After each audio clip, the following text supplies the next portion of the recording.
Mi nombre es María Caso. Extraoficialmente me defino como Changemaker y oficialmente soy profesora titular de Educación Artística en la Universidad Complutense de Madrid. Pues el rol del maestro es algo de lo que más va a cambiar, lo más importante que va a cambiar con respecto a la educación tradicional, si pensamos en la educación del siglo XXI, ¿no? La razón de esto es porque el maestro durante mucho tiempo ha sido como el depositario de los saberes, por una serie de razones, porque era la persona más culta, porque era la que más leía y entonces tenía mucha más información que el resto, pero ahora vivimos en un momento en el que hay muchísima información en la red, de tal manera que incluso tenemos un exceso de información, ¿no? Entonces, por lo tanto, uno de los roles más importantes del maestro será enseñar a sus alumnos a curar esa información, ¿no? A curar críticamente, a decidir qué información es la importante, a ver por qué una es mejor que otra, a procesar esa información y por lo tanto el maestro va a tener que gastar mucho más tiempo en trabajar con sus alumnos, ayudarles a ese proceso que el modelo tradicional en el que el maestro lo único que hacía era hablar en clase mientras que los estudiantes tomaban apuntes, ¿no? Entonces, dentro de ese cambio de rol general, luego hay como subroles. A mí me parece, por ejemplo, muy interesante la idea del maestro como productor cultural, ¿no? Entender la clase como una producción cultural, pues al mismo nivel que si un artista plástico hace un cuadro o un músico hace una sinfonía. Creo que también es muy importante el rol del profesor como agente político, entender toda la dimensión política del acto educativo y sobre todo el poder transformador que tiene el maestro, ¿no? El intelectual transformativo que dice Giroud, porque yo creo que muchos maestros han perdido esa visión de sí mismos, ¿no? Y nos entendemos un poco como técnicos, como legisladores de las producciones culturales de otros, que son normalmente los rectores de los colegios, los coordinadores, y tenemos que volver a recuperar nuestra posición de creadores de cultura como por nosotros mismos en nuestra propia clase, ¿no? Y luego pues hay como subroles. Me parece muy interesante el rol del profesor como community manager, ese profesor que se entiende a sí mismo como un productor cultural y entonces comunica a los demás las cosas que hace y tiene su cuenta de Facebook, su cuenta de Twitter, su blog y así además se crean redes de profesores innovadores, ¿no? Eso me parece muy interesante. Y luego, bueno, pues hay otros subroles, el profesor como coach, que es el profesor que empodera a sus alumnos y que trabaja todo el tema de los afectos en el aula. Pero podríamos seguir el profesor como cocinero, el profesor como bailarín, ¿no? Creo que hay muchos roles interesantes y que todos son necesarios. Yo diferencio dos cosas muy bien. Por un lado, están las asignaturas, la escuela, la educación como un tema de estudio, ¿no? Como una disciplina, como algo más relacionado con lo académico y muchas veces esto es lo que se convierte en lo que yo llamo un simulacro, ¿no? Porque nadie realmente aprende, hacemos que enseñamos a los alumnos que aprenden pero no se aprende de realidad. Y en cambio el aprendizaje sucede cuando esas asignaturas se convierten en marcos de acción, cuando realmente lo que tú has aprendido en clase lo utilizas para transformar el mundo, para transformarte a ti y transformar lo que tienes a tu alrededor, ¿no? Entonces esta idea de transformar lo académico en marcos de acción para mí supone el avance hacia el aprendizaje. Cuando esos aprendizajes son técnicos, pues es eso, saber hacer una comida, saber conducir un coche, ¿no? Cuando esos aprendizajes son abstractos, pues son más complejos, pero por ejemplo en mi terreno es que mis estudiantes sean capaces de desarrollar un proyecto educativo y realmente cuando lo hacen y lo llevan a cabo y transforman a otras personas que son con las que están trabajando como estudiantes, es cuando se produce el aprendizaje. Pues que evidentemente uno de los temas centrales en esta revolución educativa que queremos hacer, que quiere hacer MOVA de alguna manera, es el tema de la evaluación, porque lo que no se puede ser es un profesor disruptivo en la metodología, en la curaduría de contenidos, no sé qué, y de repente hacer un examen, ¿no? Tenemos una educación que en vez de estar basada en el aprendizaje está basada en la evaluación. La evaluación es el eje y el centro de todo el proceso y precisamente porque lo es, se lleva a cabo todos estos procesos bulímicos, ¿no? De toma de apuntes, memorización, vomitado y olvido absoluto de lo que ha ocurrido en la cabeza del estudiante en ese momento, ¿no? Entonces, mientras no cambiemos la evaluación, se seguirá perpetuando este sistema que estamos diciendo que no sirve para nada. Entonces, mi propuesta en la evaluación tiene tres ejes. El primero de los ejes es descentrarla del proceso, ¿no? Todos los profesores pueden llegar a clase y nada más llegar decir el examen va a ser el día tal y va a consistir en esto, esto y esto y esto, o en vez de hablar del examen, decir, mira, no sé cómo os voy a evaluar, vamos a hacer otra cosa completamente diferente y situar el proceso de evaluación en un segundo plano, ¿no? Y dar al aprendizaje su valor principal. Otro de los factores que considero que es importante es transformar la evaluación en investigación, ¿no? Yo creo que ahí tenemos mucho que aprender los profesores de la antropología, de la investigación cualitativa, y incorporar metodologías como son la entrevista, los grupos de discusión súper útiles en clase. Por ejemplo, yo llevo siempre de mis asignaturas un cuaderno de bitácora donde voy apuntando todo lo que sucede, y entonces al ir apuntando el proceso tú realmente tienes una visión muy panorámica y muy profunda de lo que está ocurriendo, que no tiene que estar retransmitida mediante un número y con toda la presión y la tensión y el miedo que incorpora la evaluación.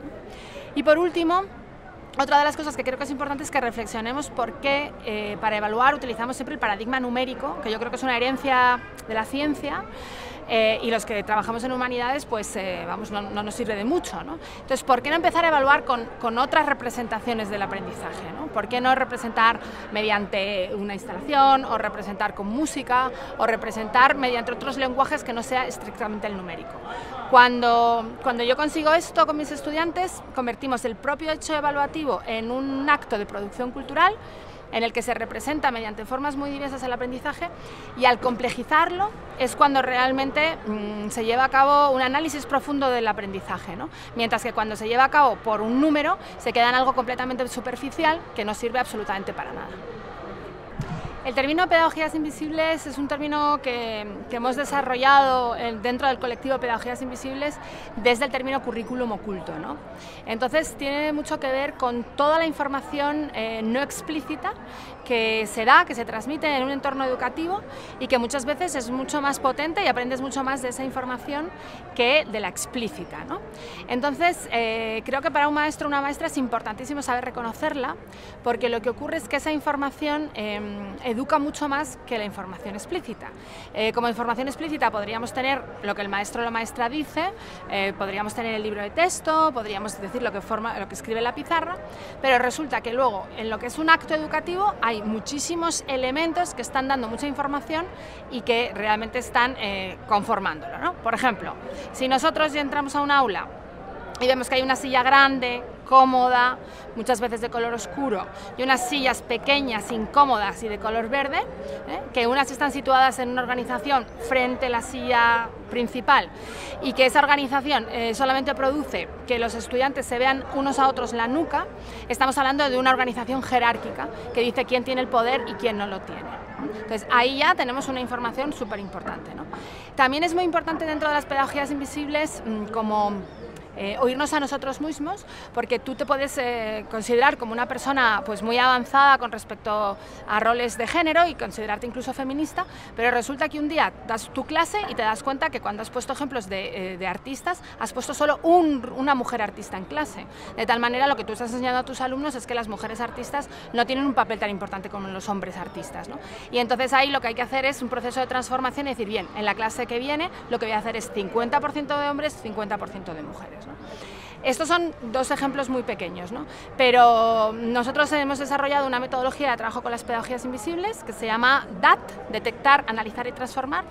Creo que todos nosotros deberíamos de tenerla como dentro del hábito continuo de trabajo, y en el momento que hay algo que no estemos seguros, detectarlo, analizar por qué es lo que ocurre y llevar a cabo actos de transformación para que realmente lo que nosotros hagamos en clases sea lo que queremos hacer y no lo que el contexto, la cultura, lo que nos rodea quiere que hagamos, ¿no? Para terminar este tema de las pedagogías invisibles me gustaría también señalar un concepto muy interesante que es el currículum nulo, que es lo que aprendemos de lo que no nos enseñan. Creo que los maestros y las maestras también tenemos que aprender a analizar nuestras elipsis, nuestros vacíos, ¿no? Aquellas cosas que no decimos en clase, que no resignamos en clase, porque muchas veces se aprende más de lo que no nos dicen de lo que nos dicen, ¿no? Y este ejemplo que acabo de poner de la ausencia de mujeres como ejemplos de la historia del arte es un buen ejemplo de currículum nulo, ¿no? Tú aprendes que realmente no hay mujeres en la historia del arte porque nadie te ha dicho que había mujeres en esa historia. La educación lo que sirve para mí fundamentalmente es desde una posición ética para mejorar el mundo, para deshacer las asimetrías sociales, para convertir el mundo en un lugar mejor, ¿no? Desde ese punto de vista yo considero que la base de la educación en cualquier momento, en cualquier lugar, es el pensamiento crítico. Creo que es muy importante y es algo que falta mucho en las escuelas, que los profesores sean capaces de desarrollar el pensamiento crítico de sus estudiantes y que los maestros y maestras sean también críticos con su propio trabajo y con el de los demás, ¿no? En una sociedad sin pensamiento crítico pues los estados pueden hacer cualquier cosa con los ciudadanos, ¿no? Y creo que los ciudadanos tenemos que ser responsables, saber decidir, y para ello es fundamental el pensamiento crítico. Lo que sí es verdad es que yo estudié en una institución muy particular en España, que es el Colegio Estudio, que es el heredero de la Institución Libre de Enseñanza, que está dirigida por Giner de los Ríos, que fue un auténtico innovador en su momento y que además, bueno, pues era un pedagogo que luchaba contra el régimen franquista, ¿no? Entonces, a lo mejor yo, pues ahora mismo trabajando dentro de educación y trabajando con estas metodologías disruptivas, de alguna manera lo que estoy haciendo es reproducir lo que Giner hizo en el momento que le tocó vivir, que era el franquismo. Él creó cosas que en su momento parecieron muy locas, como por ejemplo las misiones pedagógicas, es decir, cuando los niños salían de clase iban a hacer excursiones, algo que está ya súper instaurado en la escuela y que en su momento pues todo el mundo consideraba que era algo totalmente inusual y fuera de lugar. Entonces puede ser que a lo mejor la figura de Giner de los Ríos sea para mí pues ese maestro, aunque nunca le conocí, pero sí conocí toda la metodología. La metodología de mi colegio era totalmente de aprender haciendo, teníamos 2 horas del deporte al día, no teníamos recreos, en el fondo la visualizo ahora y era totalmente inusual, y probablemente esa forma de estar educada ha hecho que luego pues sea la adulta que soy, y en el pasado está una educación metodológicamente muy diferente a la tradicional. Bueno, como acabo de decir ahora, número 1, pensamiento crítico. O sea, eso me parece fundamental. Entonces ahí el pensamiento crítico está desde el análisis de imagen, el análisis de textos, el análisis de todos los inputs que tienen para sí mismos, ¿no? Creo que otro de los elementos clave es el tema metodológico. Los maestros tienen que ser capaces de desarrollar metodologías diferentes, probablemente cada día y con cada grupo. Entonces, deshacer el imaginario de la pedagogía tradicional, donde la única metodología que hay es la lección magistral, profesor hablando, estudiantes escuchando, ¿no? Y luego creo que hay elementos como la ludificación, ¿no? Hay elementos como la incorporación del lenguaje visual en el aula, hay simplemente cosas como dejar fluir y abrazar lo inesperado, ¿no? Muchos maestros, entre los cuales me incluyo, es como la clase perfecta es la clase controlada, ¿no? En lo que sé lo que ocurre del principio a final. Pues no, a lo mejor la clase perfecta donde mis alumnos aprenden más es en la que no sé cómo va a acabar, y cada día va a acabar de una forma diferente, ¿no? También los maestros que se dejan enseñar por sus estudiantes, ¿no? Esto es muy importante, todo el concepto del reverse mentoring. El profesor que también crea comunidad con otros profesores y crea estos espacios de común entre otros docentes. No sé, son tantas cosas que no podría parar de decirlas, ¿no? Pero creo que estas 4 o 5 que he nombrado son como muy importantes.